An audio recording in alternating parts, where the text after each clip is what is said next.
Well, hello and welcome back to the garden here in Neath, South Wales. Well, it's March the 1st now at the moment and we're officially only 3 weeks away from springtime. I was hoping for a little bit of sunshine today on my day off, and it looks like I'm going to be lucky enough to see some today.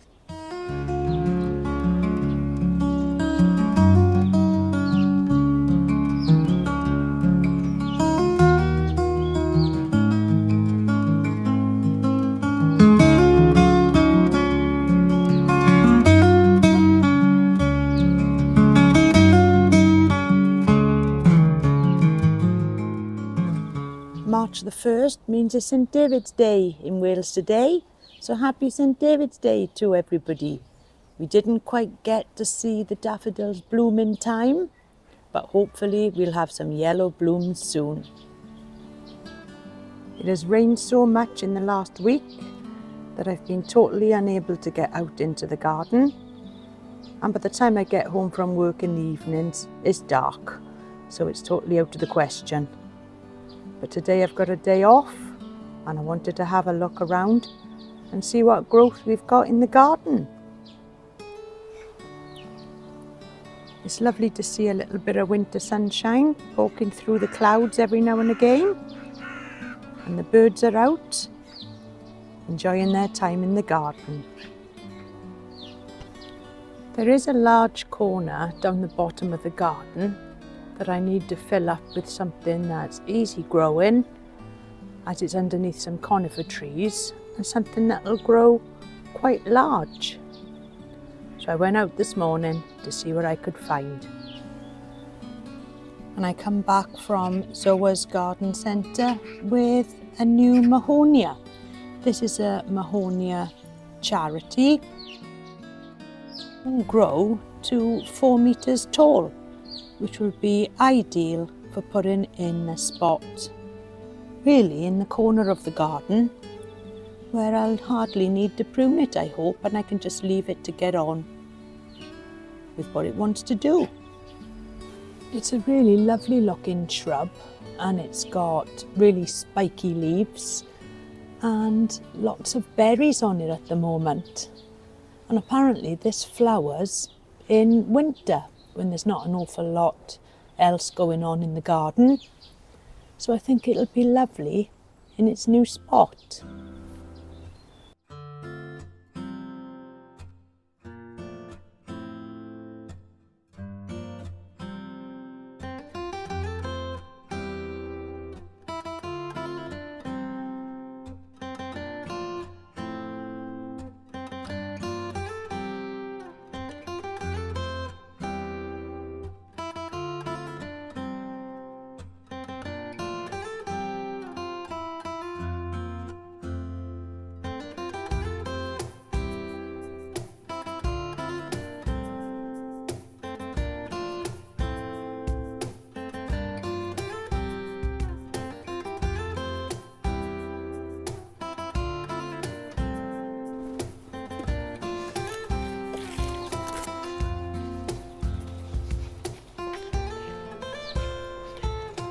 So when the sun is out,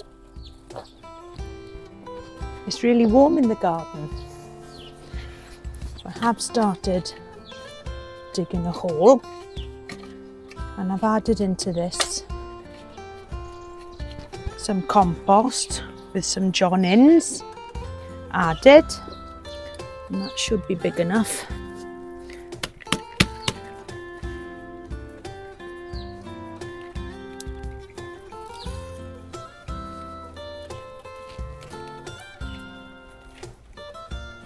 And then just backfill all the earth around. It's quite a dangerous plant, this, with all the spikes. I've got a few Mahonias in the garden. One of them is a winter sun, that's also a spiky one like this. And I've also got some soft caress in the garden. And I've had good success with them, so I'm hoping that this will grow really well in this spot. And this one for this size, it wasn't really the cheapest of plants. It was $39.99. But I am hoping that it'll grow to be quite a large specimen in the garden.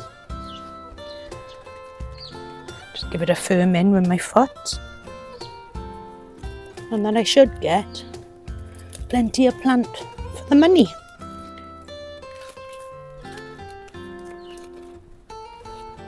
Hopefully it'll grow really well here. It does have some afternoon sun.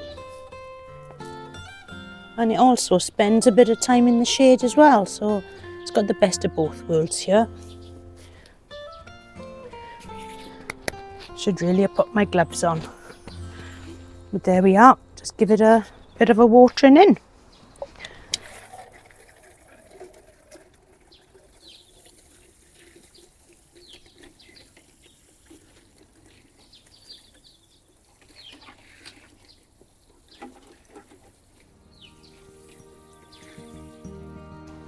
There's also some new growth coming on the salvia hot lips. And these I do love in the garden, and I've got a few of these plants. There's lots of new growth coming through now in the garden, and the Virginia red robin has got the growth coming on the top there. You can just see it. And all the growth comes through a lovely red colour on these. And they really brighten up the garden. The ferns now around the wildlife area, these are starting to die back, and they do this every year. And what I'll do now is just keep an eye out for any new growth, and in the next few weeks when the new growth starts emerging, I'll cut back all of the old fronds, ready for the new growth to sprout for the new season. And they always come back and surprise me with huge growth every year. I do exactly the same thing with these heart's tongues ferns. These are quite protected in the garden as they're in a very shady location underneath the Fatsia japonica. And you can see now that they are sort of coming to the end. So come springtime in a few weeks, I'll just trim these back too. And they do look a bit sparse for a few weeks, but they soon grow back with some lovely fresh growth. There's bulbs now popping up all around the garden. These are the Crocosmia bulbs. And I love these in the garden with their bright red flowers. And there's also some fresh growth growing on the roses. And these are Floribunda roses, and I've cut these back earlier on in the year. And the growth is starting to come through now.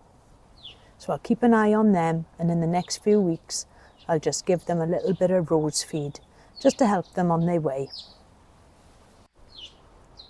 The Washingtonia palm is looking a bit scruffy around the edges, but the new growth is okay in there. There's no spear pull, and they are quite healthy. So I'll just wait for the weather to warm up and then just trim back any of the scruffy looking fronds. And hopefully it's got through this winter without any problems. It was the first year of this particular palm being in the ground, but we have had quite a mild winter this year.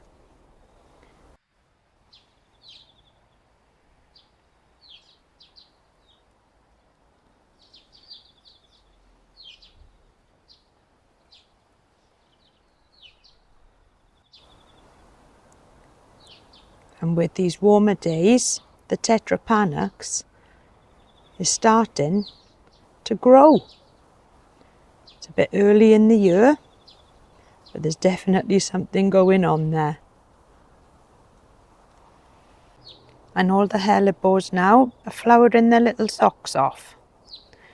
Although it's such a shame that they all point downwards because you don't get to see them at their full potential. But it's still nice to have a little bit of colour in the garden at this time of year. It's still way too early to take the coverings off the Musa Baju. Although with the sunshine today, it is very tempting. But I know that we still get in those cold frosts at night. And I'm hoping for a lot of growth on these this year.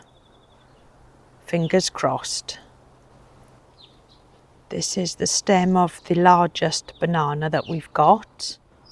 And that's probably about 4 foot of stem now. So I have had a feel. And it feels okay, it's not mushy. As I said, we have had quite a mild winter this year. We've had a few frosts, but nothing too cold. Just the odd night where it's -degrees. So hopefully it'll come through this winter okay. And I want this to grow really big this year. Let's see how big I can get it.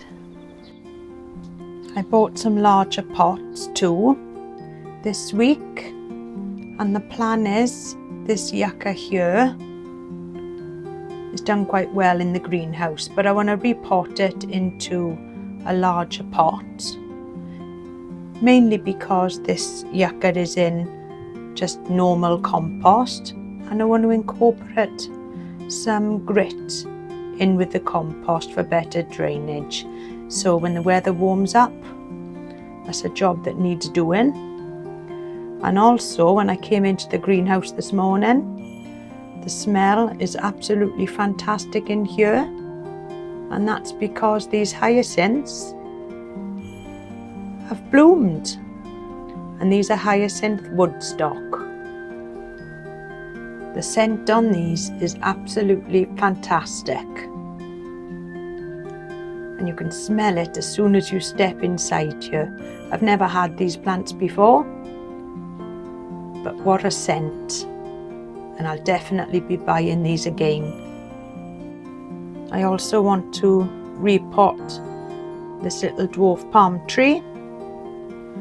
For the same reason, I want to add some grit into the compost. And I might as well pop it into a larger pot while I'm there.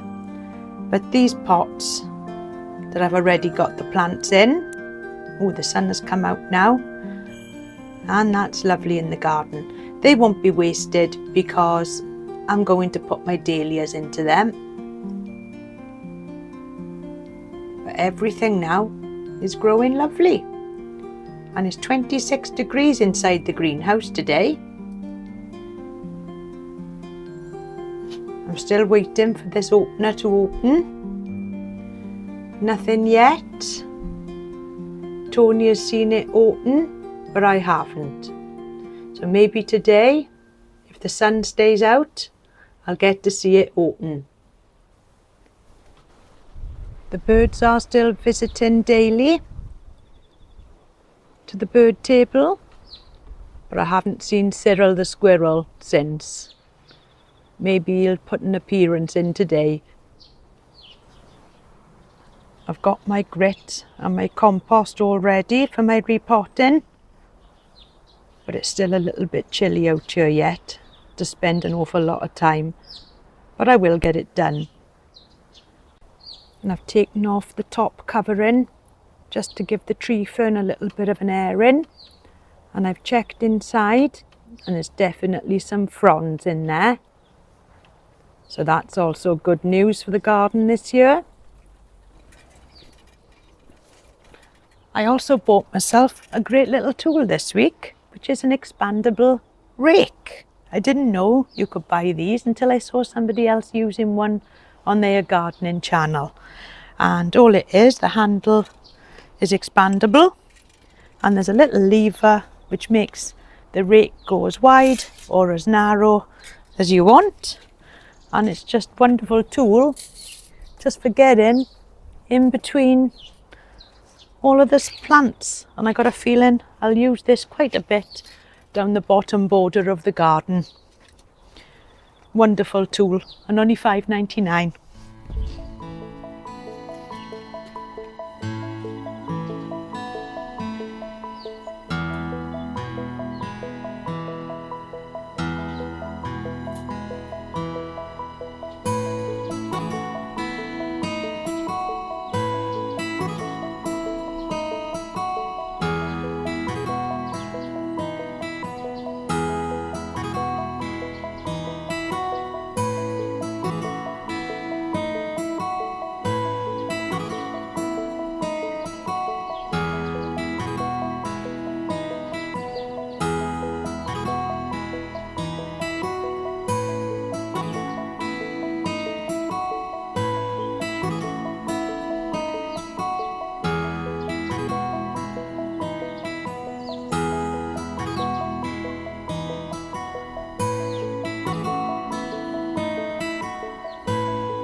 The trouble is in the garden at this time of year is when the sun goes down, it gets very cold very quickly. It's 5 o'clock now in the garden and I've been back and forth doing some jobs for most of the day, but it's currently only 3 degrees in the garden and I think now it's time to call it a day and go back inside in the warm for a nice cup of coffee. But before I go, I would just like to say a massive thank you to everybody that subscribed to the channel, as we are now up and over 1,000 subscribers, and none of this would have been possible without you watching. I hope you can see from the videos that the garden is a huge passion of mine, and I'm so glad that you enjoy watching too. So until next time, I'll see you all soon, and bye for now.